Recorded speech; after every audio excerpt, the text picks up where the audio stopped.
It's been 20 years since the original release of Homeworld.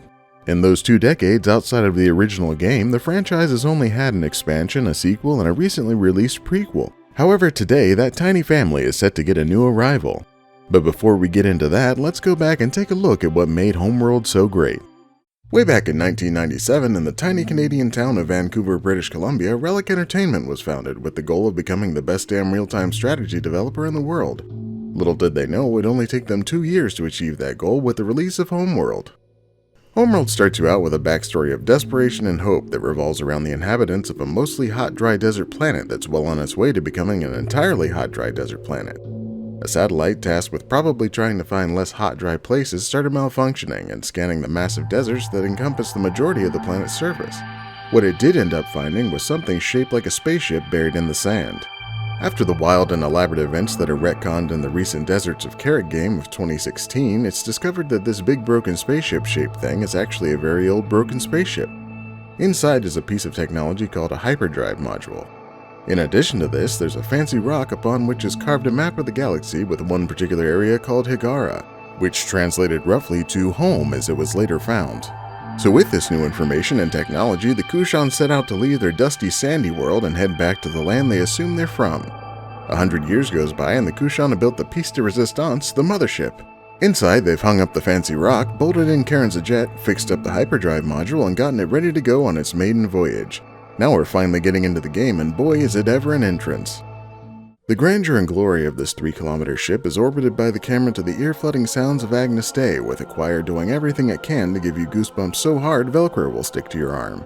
My 13-year-old self sat mouth agape as that ship scooted a few hundred yards from its scaffolding, and I instantly fell in love with Homeworld. At this point, I think I have to say that the rest of this will have spoilers for this nearly 20-year-old game, so if you want to experience all of these magical moments for the first time, as you should, go ahead and play it. If not, suit up and strap yourself in for this pilgrimage into the past to discover what makes Homeworld so great. Soon after you take control and get your bearings, familiarizing yourself with the capabilities of your starting ships and getting used to the unbroken ground of a real-time strategy in 3D space, you end your tutorial mission with a test of the hyperdrive. With all of the warping of sci-fi games and movies, both past and present, I still find this expanding rectangle and corresponding sound to be one of the most appealing ways to convey this sort of travel. During this initial test, you learn that a support ship has made its way as far as it could go for 10 years through normal propulsion, and you're jumping to meet up with them in a matter of moments. Yet when you get there, you can't find it. You scan and send out your ships and try to locate it, only to discover it's full-on blown up, and your only option is to gather the black box to figure out what went down. You hear their message saying, "Hey, don't come here, bad guys." But obviously it's too late and bad guys attack you. Given the circumstances, I suppose it's not too surprising to consider the idea that other people are in space, but why attack you when you've barely even taken your first steps? All you know is that you've got to get home and strap up because you didn't even make it out of the solar system before people started doing drive-bys. So you pop on back home through the beauty of yet another blue rectangle, and you're greeted with the now familiar view of your mothership appearing silhouetted by the sun in the background. Yet when you try to turn the camera to see Carrick, it's scorched and burnt. Agnes Day starts playing again. The sound of glory and triumph in the initial moments of the mothership's launch just moments ago are now somber and painful. Karen Sajet, with as much emotion that her now robotic voice can muster, tells you, "No one's left. Everything's gone. Carrick is burning." You left with hope and dreams to discover death and destruction, and then return to complete devastation. You don't know why this is happening, and you won't get to try and figure it out just yet because the 6 cryo trays each containing 100,000 frozen citizens to make this journey are under attack. While the number that you save doesn't seem to have an impact on the game, you're compelled to save every one of these popsicle people. You're also tasked with capturing one of the attacking ships with your salvage corvettes in order to interrogate the crew and figure out what's going on. Once you've done this, you learn of the Taidan and how, in developing hyperspace technology, you violated a 4,000-year-old treaty, and of course the penalty is mass genocide. From a gameplay perspective, little of this changes the view of the player who's aware that the game is about space combat and you're going to be fighting someone in the process. However, rarely in a game are you given such a strong motivator to feel the need for revenge and to get all these people to a world they can call home. It goes from a desire to just discover the missing link from your past to a matter of surviving in any capacity for future generations.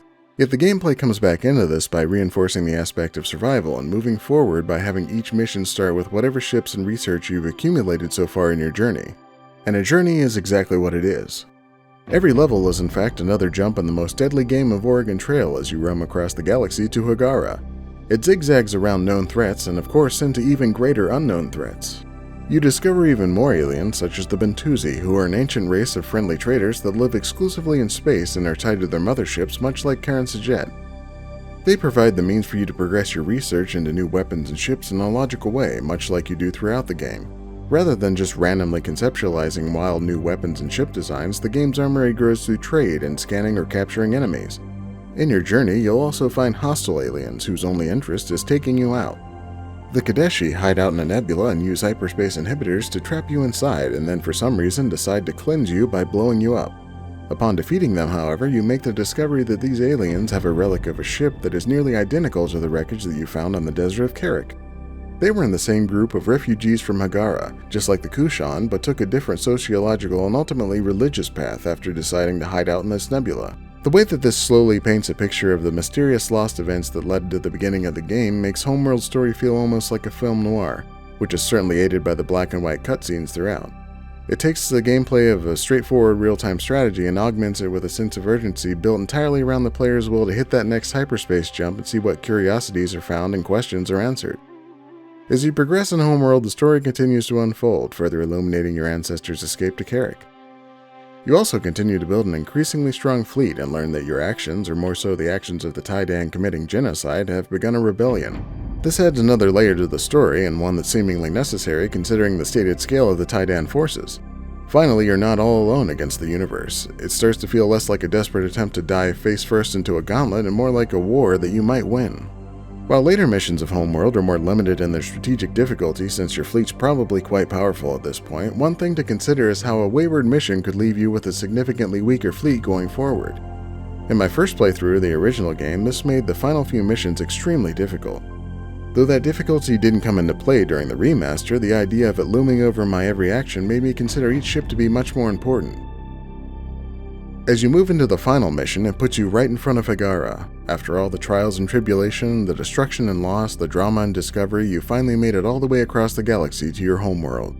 The battle that ensues is not easy. The Taidan threw everything they have at you, and it's only possible to strike back after the rebellion shows up to aid you. When you do strike the final blow and destroy the enemy fleet, you're shown the beautiful ending cutscene describing the outcome and the aftermath of your journey.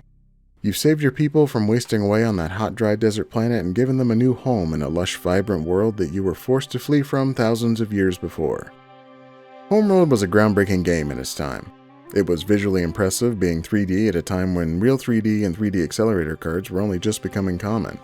It stood out from its contemporaries in a way that few other games ever achieved. Not only did it shine graphically, but it established a type of gameplay that wasn't prominent in real-time strategies. One that had you hauling every unit you ever built from mission to mission. It did all of this while weaving a narrative thread that felt good or better than much of the science fiction of the period. A story written to evoke a full spectrum of emotions that would give the player a drive that wasn't just to beat the game, but to seek revenge, to explore the mystery of the past, and to save the last of a dying race of people. Relic tied all of this together with a soundtrack by Paul Ruskay that lifted up every sequence so perfectly that it went on to win Best Soundtrack of 1999 for PC Gamer and Eurogamer. He tapped into the powerful vocal adaptation of Adagio for Strings in Tears of Karen, his rendition of Agnus Dei, the song that was used throughout the game at pivotal moments of both joy and tragedy. He used its long, somber rising and falling notes to key the listener into knowing that what was happening was important. The soundtrack set the tone for drifting in space with low bassy notes that are synonymous with space games of all sorts. He also used upbeat tribal-sounding drum tracks and high-pitched whines to instill urgency in the combat. With all these pieces combined, Homeworld became a cohesive titan of high-quality game design. Thankfully, with Gearbox's remaster of Homeworld and Homeworld 2, another generation got to experience this engaging story and timeless gameplay. While Homeworld's only expansion, Cataclysm, was not remastered due to the source code being lost, it was ultimately re-released on GOG under a new name, Homeworld Emergence. This means that today, nearly 20 years after the initial release of Homeworld, you can play every game in the series on modern hardware. The remastered versions have wonderful updates to textures and run exceptionally well even on less than stellar PCs. I can't recommend enough experiencing these games and everything they have to offer. Homeworld is a game that left a marker in my life that I've always looked back to with appreciation. It's one of a handful of games that define my interest for years to come. I'm certain every gamer has a collection of games that fit that category, but for me, Homeworld stands out even above my other favorites as a title that showed me that games can be more than a sum of their parts. They can be more than just beating a boss, saving a princess, or getting the high score. They can be a work of art that sticks with you for the rest of your life.